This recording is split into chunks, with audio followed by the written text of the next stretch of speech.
नमस्कार दोस्तों। आज मैं आपसे जो कहना चाहती हूँ उसे बहुत ध्यान से सुनिएगा और थोड़ा समय भी निकाल लीजिएगा इसे सुनने के लिए। मैं जानती हूँ आज किसी के पास किसी भी बात को सुनने के लिए ज़्यादा समय नहीं है, सब बिज़ी हैं अपनी लाइफ में। पर ये उँगलियाँ जो आपको मिली हुई हैं इन्हें कहीं पे थोड़ा सा विश्राम भी दीजिए, क्योंकि जो मैं कहना चाहती हूँ वो सिर्फ आपको सुनना ही नहीं है बल्कि महसूस भी करना है। जीवन की इस भाग दौड़ में भाग रहे हो आप और हम सब, तो थोड़ा समय खुद के लिए और अपने उस ईश्वर के लिए भी निकाल लीजिए जिसे आपने सिर्फ मंदिर तक या पूजा पाठ तक सीमित कर दिया है। जब दुख तकलीफ़ आती है तो उसे याद करते हैं, उससे मदद मांगते हैं, कुछ बुरा हुआ तो उसे कोसते भी हैं। पर क्या कभी अपने अंदर झांकते हैं कि पूरा दिन आप उसे कितना याद करते हैं? सिर्फ सुबह और शाम की पूजा करी, हाथ जोड़ा और आ गए। क्या भगवान के साथ आपका इतना ही कनेक्शन है? देखिए, परमात्मा हमारा पिता है और सिर्फ पिता ही नहीं, आप हर संबंध उसके साथ जोड़ सकते हैं। ईश्वर एक हाई वाइब्रेशनल एनर्जी है, तो फिर अगर आप उसे याद नहीं करेंगे तो आपको शक्ति कहाँ से प्राप्त होगी? वो शक्तियों का, प्रेम का, सर्वगुणों का सागर है। पर आप तो सारा समय अपने ही कार्यों में लगे रहते हैं। क्या आपने कभी सोचा सारा दिन आप क्या करते हैं? काम से फ्री होकर आप या तो फ़ोन में स्क्रॉलिंग करते हैं या फिर कोई वेब सीरीज़ देखते हैं या फिर कोई फ़िल्म देखते हो या फिर कुछ और, लेकिन होते तो आप फ़ोन पर ही हो। ये सब करने का आपके पास समय है, पर भगवान से बात करने का, उसे याद करने का आपके पास समय नहीं है। आपको पता है, आप जो सारा दिन देखते हो वही एनर्जी आप कंज्यूम करते हो अपने अंदर। तो सोचिए कि आपने सारा दिन में किस प्रकार की एनर्जी कंज्यूम की।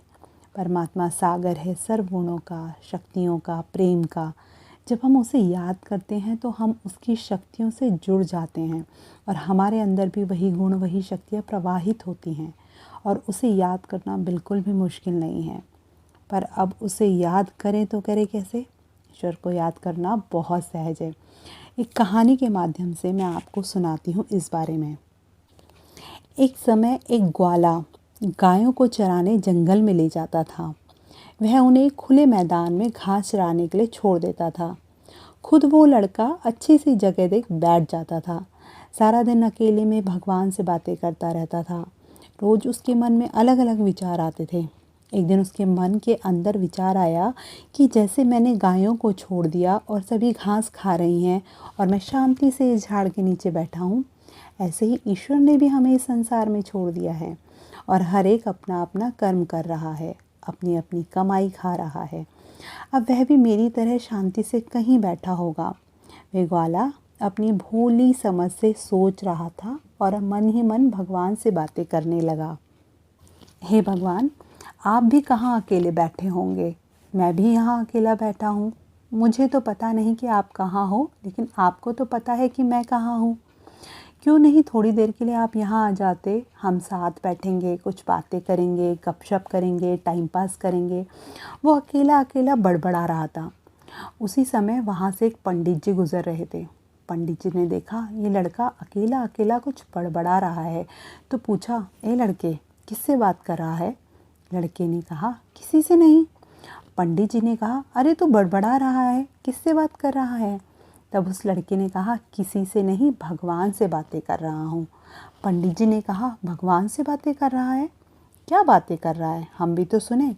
तो उसने अपने मन के भाव व्यक्त कर दिए कि भगवान से कह रहा था कि थोड़ी देर के लिए वह आ जाए, बैठेंगे, बातें करेंगे, टाइम पास करेंगे। पंडित जी को उस लड़के पर बड़ा गुस्सा आया और कहने लगे कि भगवान कोई टाइम पास करने के लिए हैं क्या? तुम जानते भी हो भगवान कौन है और यह कोई तरीका है भगवान से बात करने का? उस लड़के ने कहा, पंडित जी, मुझे तो ऐसे ही आता है, मैं तो रोज़ ऐसे ही बातें करता हूँ। तो पंडित जी ने कहा, ऐसे बात नहीं करते, पाप लगेगा। तब उस लड़के ने बड़ी विनम्रता से पंडित जी को कहा कि फिर कैसी बातें करनी हैं, कैसी बातें करनी चाहिए, आप मुझे सिखाओ, क्योंकि जंगल में सारा दिन मैं अकेला होता हूँ और अकेले में समय बीतता नहीं है। पंडित जी ने कहा, ठीक है, बैठो, मैं तुमको सिखाता हूँ, और संस्कृत का एक श्लोक पक्का कराना आरंभ कर दिया। उस बालक को संस्कृत नहीं आती थी। उस श्लोक का एक एक शब्द पक्का कराते कराते, रटाते रटाते 2 घंटे लग गए। बच्चे का दिमाग अच्छा था, उसने सारा श्लोक रट लिया। पंडित जी ने कहा, रोज़ ऐसे ही याद करना, यह तरीका है भगवान को याद करने का। लड़के ने कहा, पंडित जी अब बिल्कुल चूक नहीं होगी, ऐसे ही रोज़ याद करूँगा। उसने वह रटा हुआ श्लोक बोलना आरंभ कर दिया। पंडित जी वहाँ से चल पड़े और मंदिर पहुंचकर भगवान से प्रार्थना करने लगे और कहा कि हे प्रभु, आज मैंने कितना अच्छा काम किया, एक बालक को आपके साथ बात करने की विधि बताई। इतने में एक आकाशवाणी हुई कि तुमने जो किया वह ठीक नहीं किया। पंडित जी ने कहा, ठीक नहीं किया? क्यों प्रभु? तब उस आकाशवाणी से आवाज़ सुनाई दिया कि वह बच्चा रोज़ जंगल में आता है, कभी क्या बात करता है, कभी क्या बात करता है, कभी कभी तो ऐसी बातें करता है जो मुझे भी हंसी आ जाती थी। मैं रोज़ उसका इंतज़ार करता था कि आज वह आकर मुझसे क्या बात करेगा।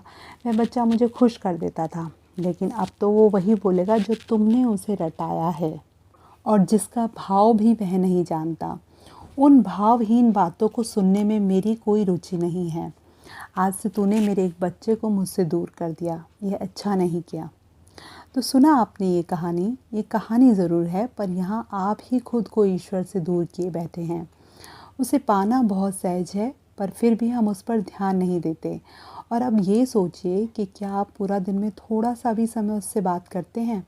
उससे बात करना ही उसे याद करना है। आप उससे जुड़ जाते हैं जब उससे बात करते हैं। ये विश्वास रखिए कि वो आपकी बात सुन रहा है। कभी करके देखिए, आनंद आएगा आपको। व्यर्थ के पीछे भागकर अपनी ऊर्जा को नष्ट ना करें। अच्छा, अगर आपको मेरी बातें अच्छी लगी हों तो आप इस चैनल को सब्सक्राइब भी कर सकते हैं, क्योंकि मेरा काम है आपको ईश्वर से जोड़ना और उसकी तरफ आपको मोड़ना। कभी तो जुड़ोगे, कभी तो मुड़ोगे। अंतिम ठिकाना तो भगवान ही है। इससे पहले कि आपकी रही सही ऊर्जा भी नष्ट हो जाए, ऊर्जा के वास्तविक स्रोत परमात्मा से संबंध जोड़ लीजिए। धन्यवाद।